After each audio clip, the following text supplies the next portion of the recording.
Goodness to you. This is Sporty King coming at you. And I say goodness because I don't know whether you're watching morning, afternoon, or evening. But isn't it great to have good in front of your salutation? Welcome to Gift Friday. I created Gift Friday because so often we hear people say TGIF. Thank God it's Friday. But I say, what allure does Friday have to the person who took their last breath on Thursday? Or any day before that for that matter.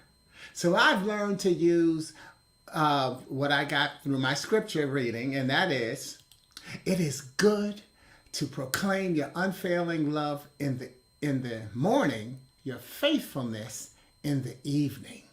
In other words, that is from, excuse me, my throat's not working for me today, but that's from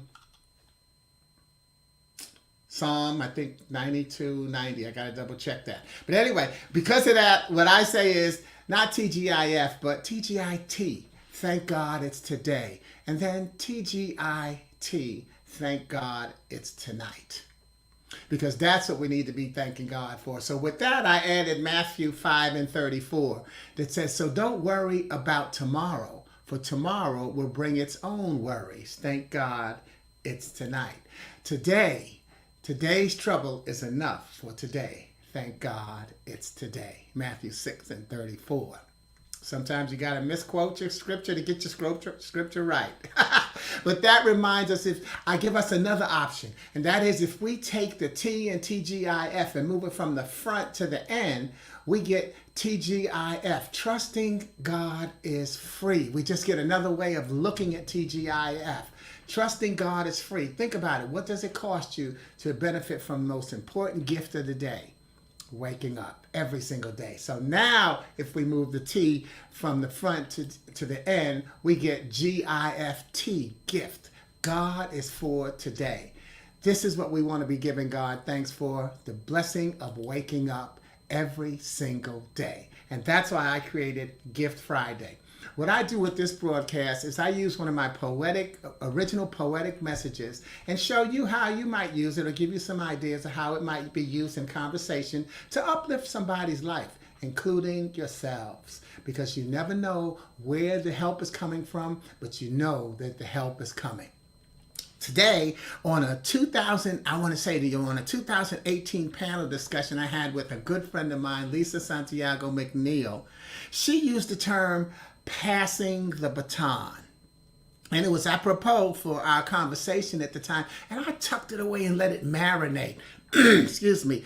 After deciding to create an acronym from listening to her say pass the baton, I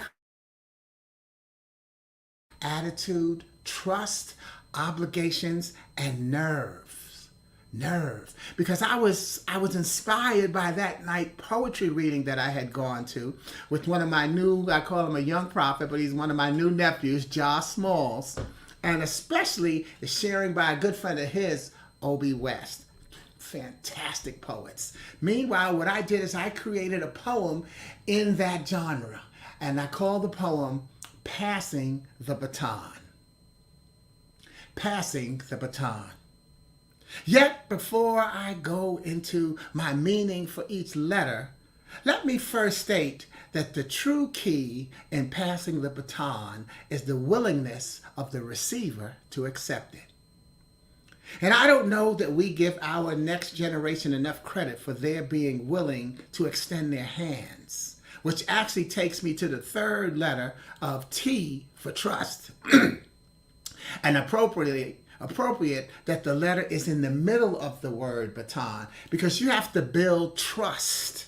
You have to build trust for your beliefs and attitudes to be accepted, so that newfound obligation is worthy of the nerve it'll take to hang on to the baton and pass it with conviction. Or are you passing it along with contrition?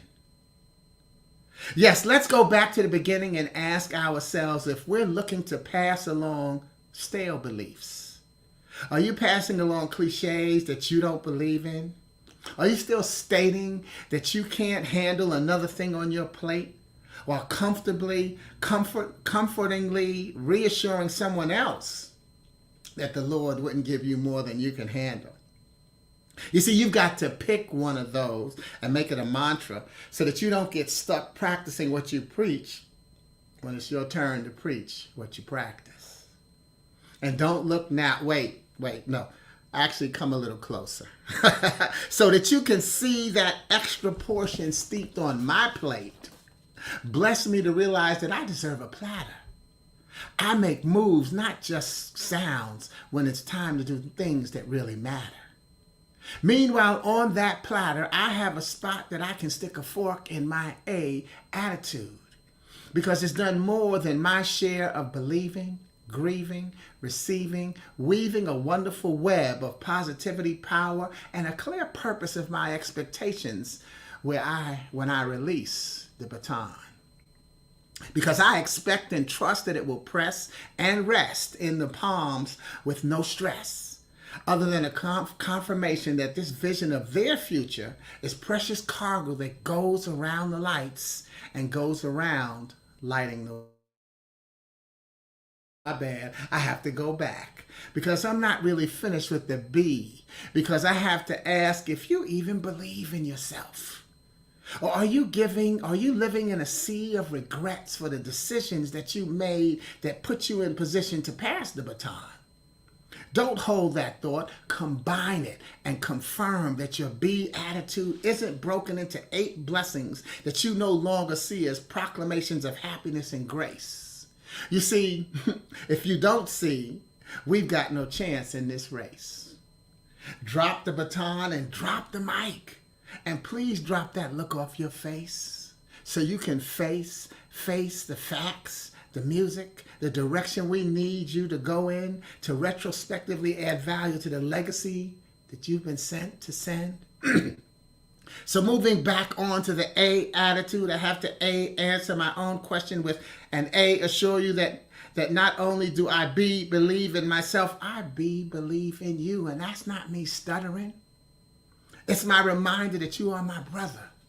I am your keeper. No need to hold that thought because it just gets deeper.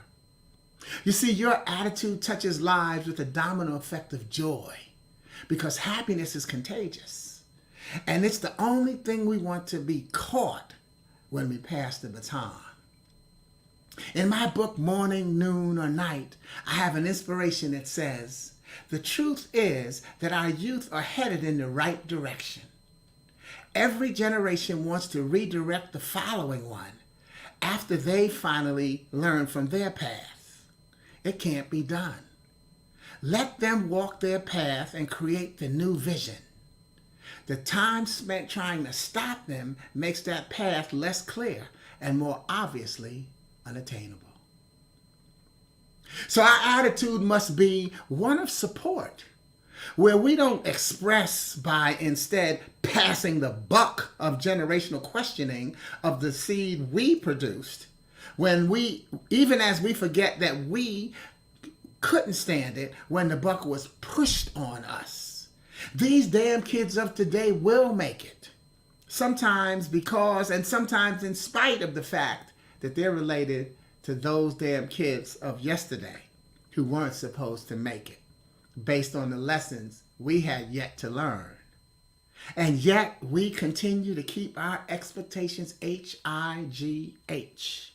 hindering, inconsiderate, grounding, and hampering, when we could make them HIGH, helpful, inspirational, grace-filled, and hilarious.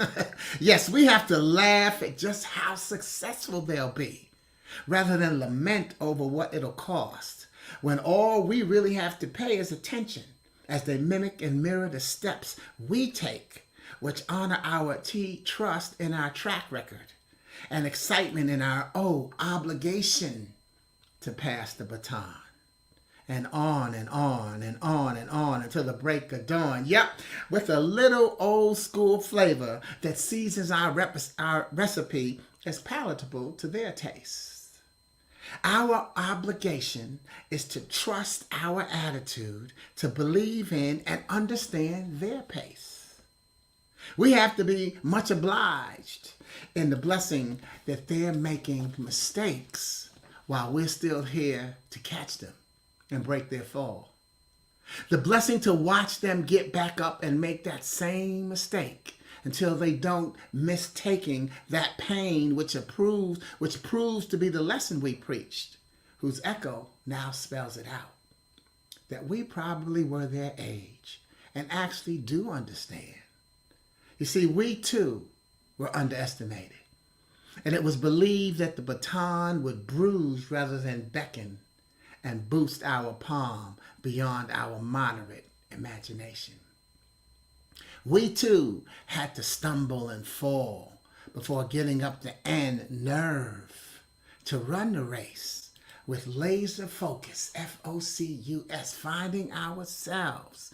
Laser focus, finding ourselves, created unlimited success as focusing on ourselves allowed others to come into focus. And as we recognize that the pronoun I put the focus on in this poem actually paints the picture of the passer, not the receiver's responsibility. You see, if you give me junk, my option is to nurture your junk or throw it away. If you give me joy, it's my pleasure to keep you involved as I take it to new heights. The true key in passing the baton is in the willingness of the receiver to accept it. This generation will extend their hand and gladly take the baton. Will you extend yours and freely give it, or throw it away out of spite? I'm Sporty King, and I hope you enjoyed that poem, Passing the Baton. Remember, if you'd like to have a copy, and you're on Facebook or LinkedIn, just email me your request to sporty@sportyking.com, and I'll send you a PDF copy. If you're on YouTube or my website, you can drop that in the thread and I'll send it to you. The reason I asked you to send me the email, by the way, that way I will be responding to your email, and that'll get through any firewall or security protection that you have that may think that I'm spamming you with sending you a PDF. So that's why I asked you to request it through my website, through my email address.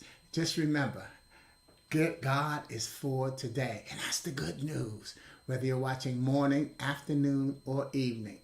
Thank you for enjoying and participating, and have a great and wonderful weekend again. Ciao.